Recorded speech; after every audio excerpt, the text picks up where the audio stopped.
Le Centre de musique baroque de Versailles fait partie des élus.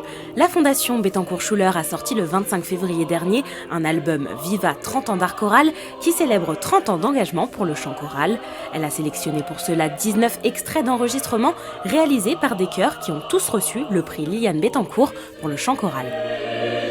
On est très fiers d'avoir été retenus parce qu'évidemment en 30 ans il y a eu plus de lauréats que c'est mathématique.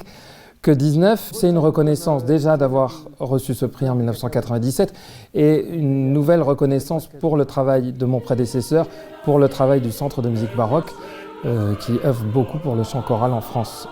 L'extrait sélectionné, une partie du disque Vêpres pour Saint-Louis, consacré au compositeur baroque Marc-Antoine Charpentier, sorti en 2004 par l'ensemble de la maîtrise du CMBV et dirigé à l'époque par Olivier Schnebeli. C'était une expérience assez magique puisque c'était enregistré à la chapelle royale du château de Versailles de nuit à l'époque parce que dans toutes ces églises on ne peut enregistrer que la nuit. Cet après-midi-là, ce sont les chantres actuels du CMBV qui ont repris des extraits de ce disque, notamment Confitebor tibi Domine.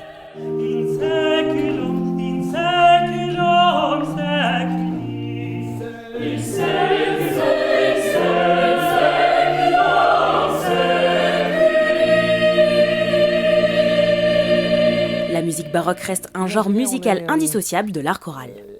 La musique baroque sans l'art choral, c'est comme un pain sans farine, c'est pas possible.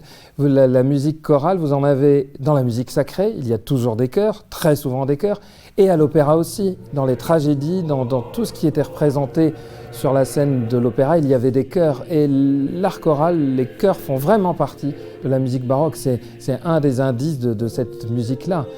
La directrice artistique de l'album Viva 30 ans d'art choral a été confiée à Laurence Equilbet, directrice du chœur de chambre Accentus et d'Insula Orchestra. Parmi les autres ensembles musicaux présents dans l'album, les Arts florissants de William Christie ou encore le concert spirituel d'Hervé Niquet.